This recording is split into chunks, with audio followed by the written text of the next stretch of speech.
Je suis très heureux d'être entouré de deux grands Ivoiriens qui sont de l'ouest de la Côte d'Ivoire, qui vivent ici depuis longtemps et qui ont compris, comme je le disais aux États-Unis, que certains objets dans certaines poubelles des pays développés pouvaient servir à l'Afrique. Quand j'avais dit ça en son temps, les gens m'avaient lancé plein de diatribes. Mais petit à petit, les choses commencent à se préciser. Ces deux messieurs vont nous présenter une ONG qu'ils ont créée. Si nous sommes venus les soutenir, c'est parce qu'ils sont sur le terrain, autant ici qu'en Côte d'Ivoire. Ils ont fait plein d'œuvres caritatives à direction de nos parents en Côte d'Ivoire. Et cette ONG s'appelle, je ne sais pas si je prononce bien, Abeyoku. Gagnewa Abeyoku. Alors je suis à côté de monsieur, l'initiateur, celui par qui l'idée est arrivée. L'idée vous est venue comment de mettre cette ONG en place?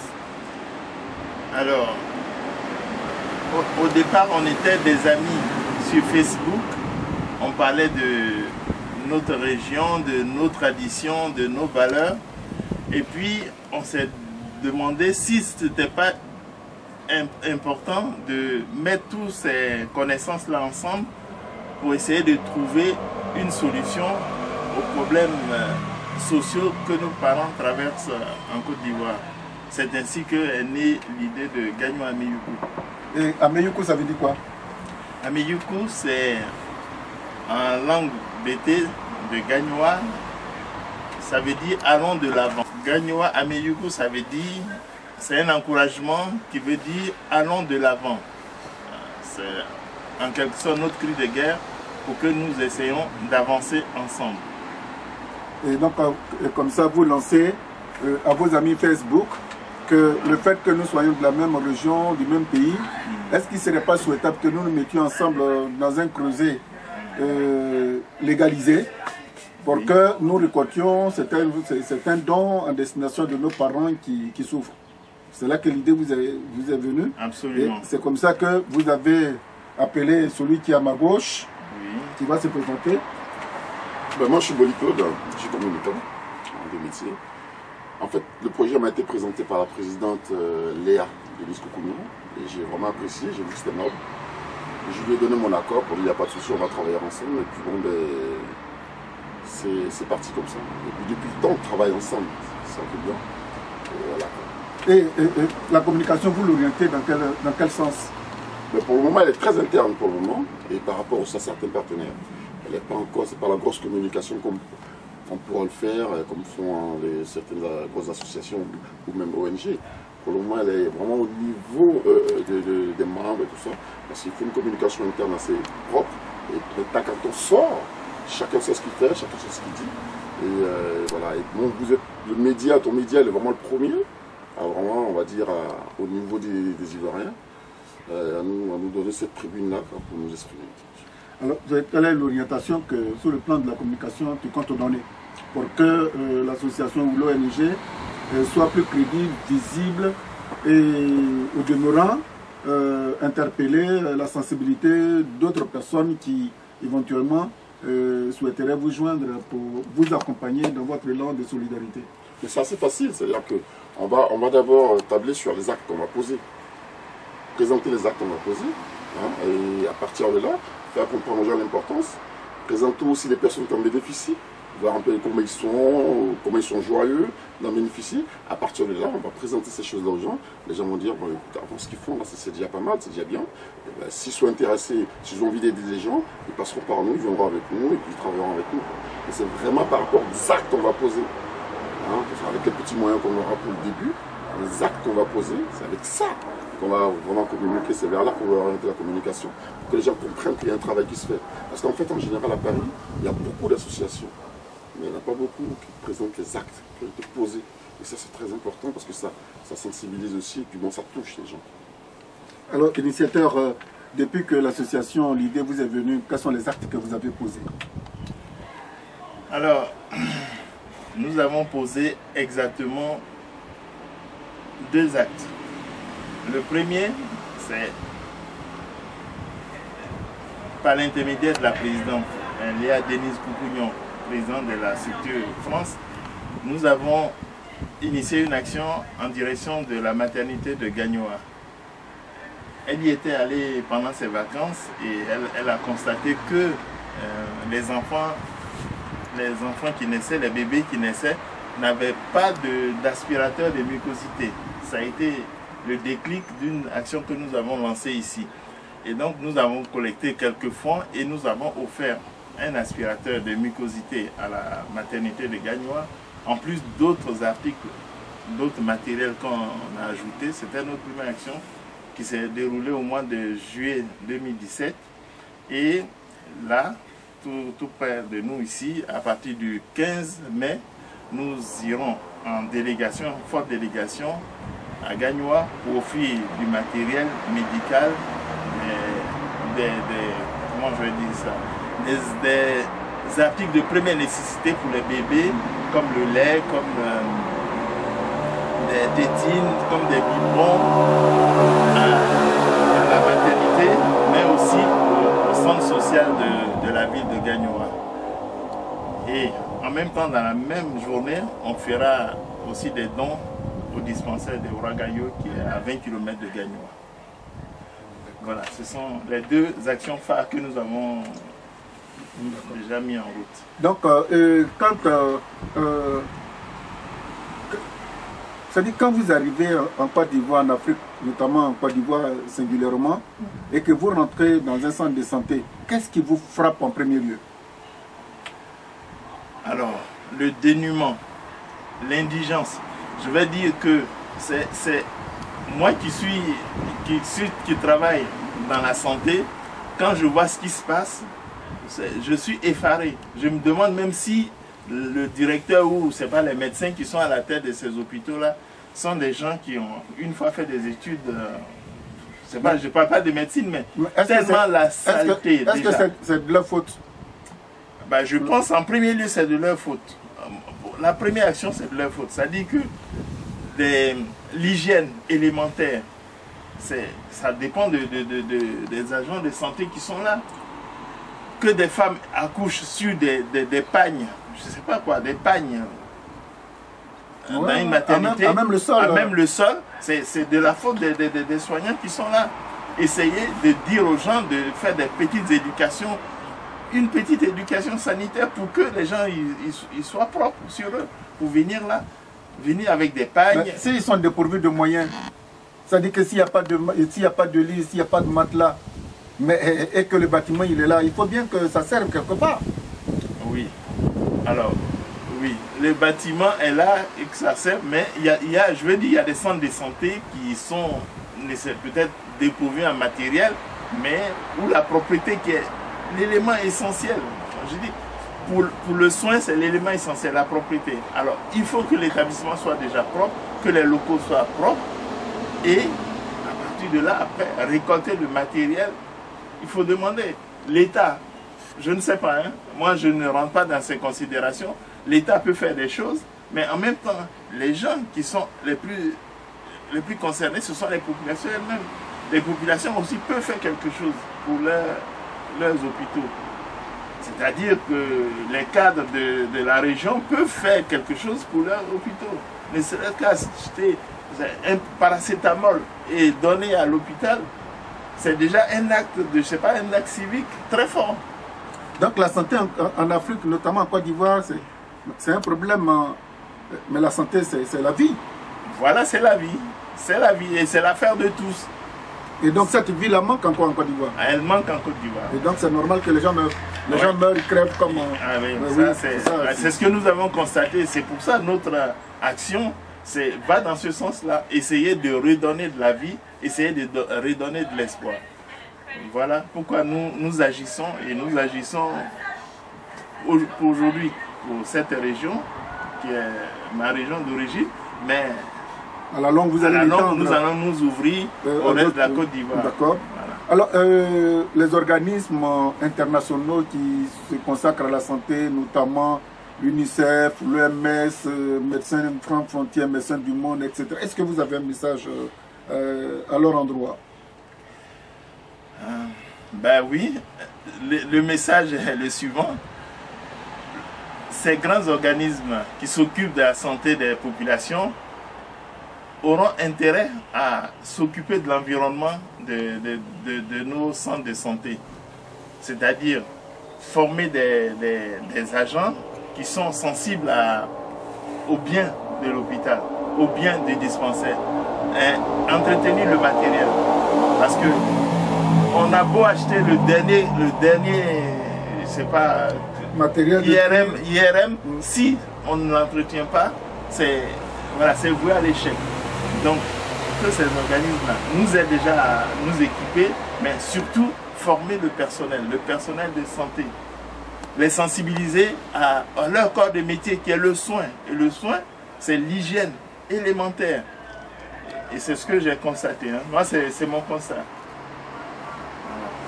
Bien. Alors, tout à l'heure, nous allons rencontrer une autre dame qui, vous savez, la plupart du temps, on dit que la femme est au centre de l'humanité, c'est vrai. Et Madame Koukounion, celle qui nous a demandé de venir, on va tout à l'heure lui arracher quelques mots.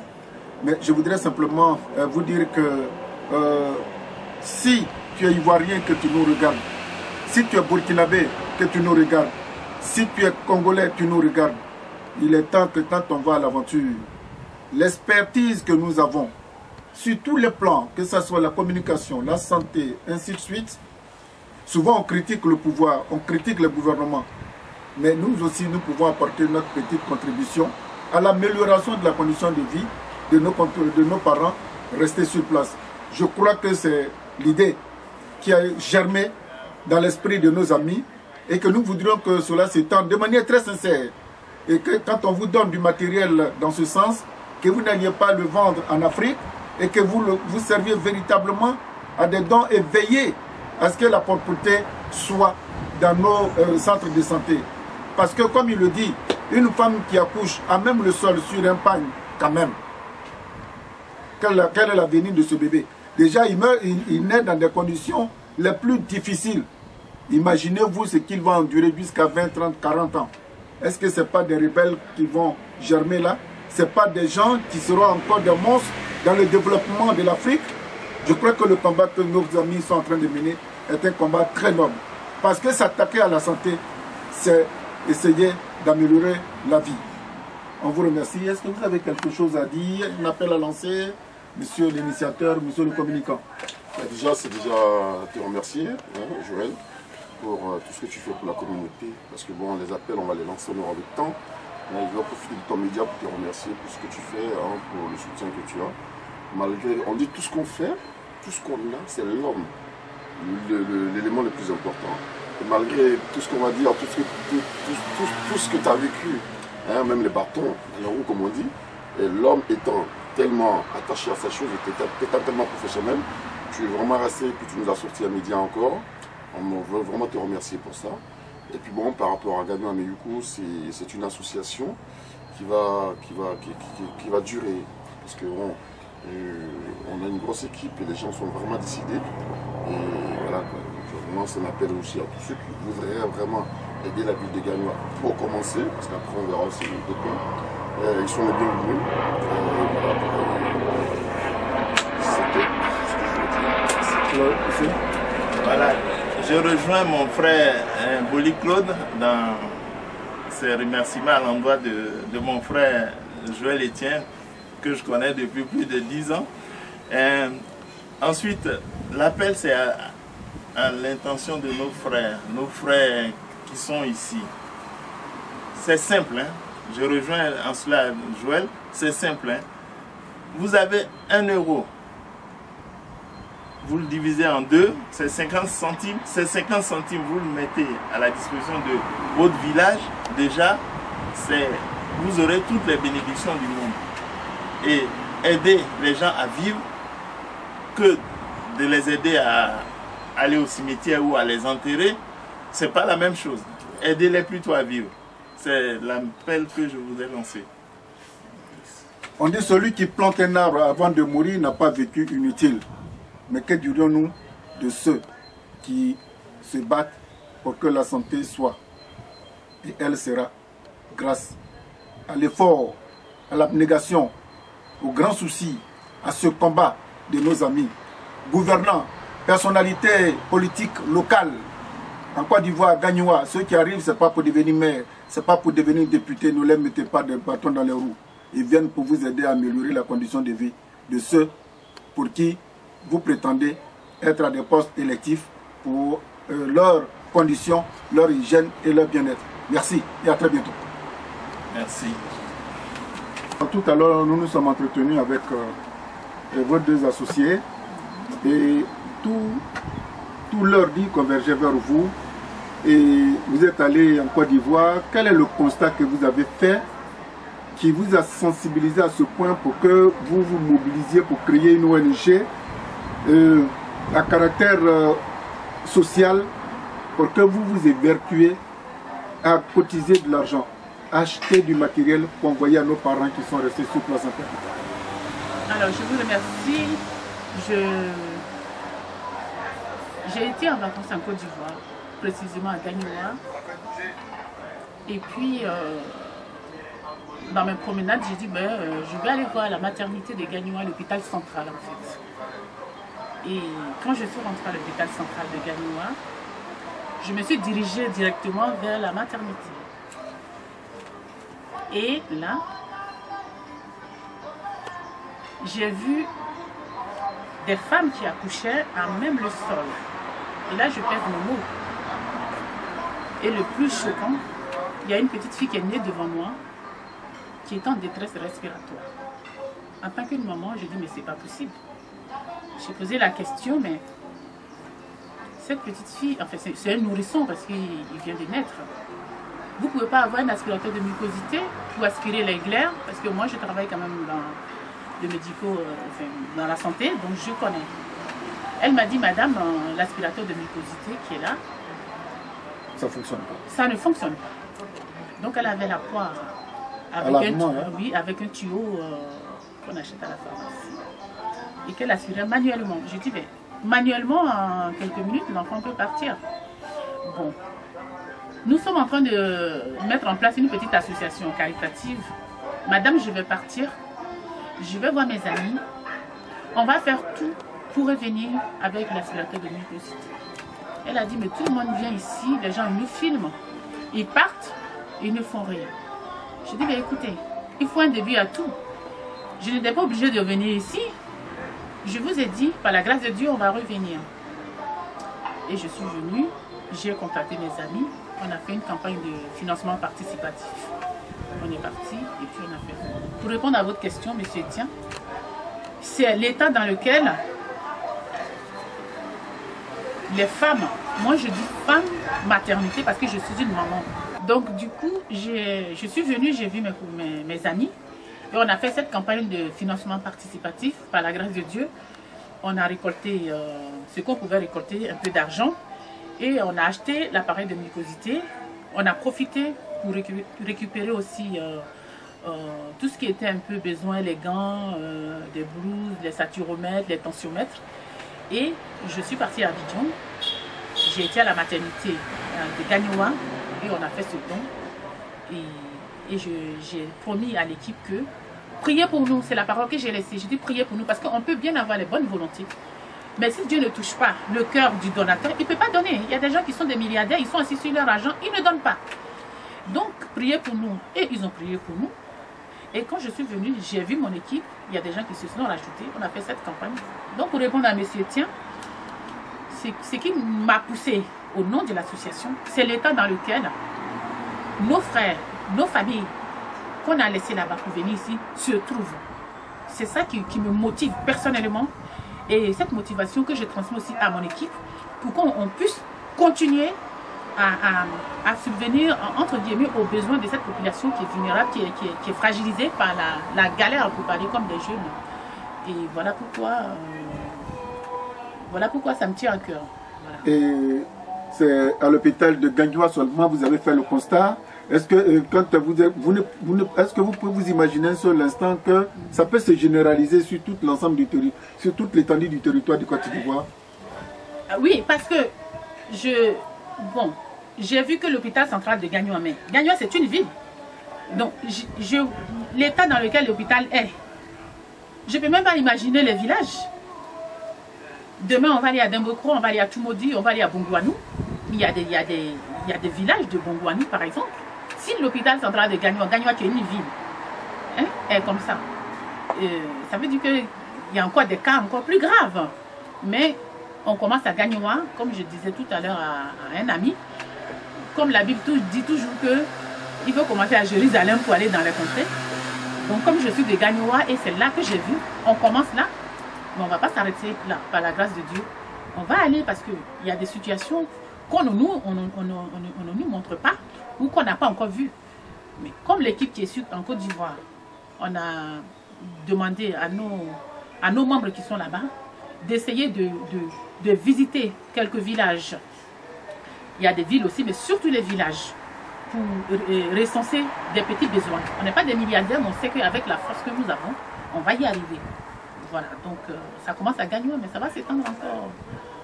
Par la grâce de Dieu, pourquoi pas dans toute la Côte d'Ivoire. Et vous comptez vous y rendre quand? Alors, moi je pars la semaine prochaine. On va faire un don, par la grâce de Dieu, le 15 mai. Donc, le 15 mai, il y a déjà quelques personnes qui sont déjà sur place, qui sont parties.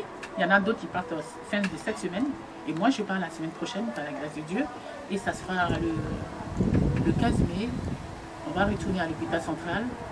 On va aller à Ragayo aussi. Et puis voilà.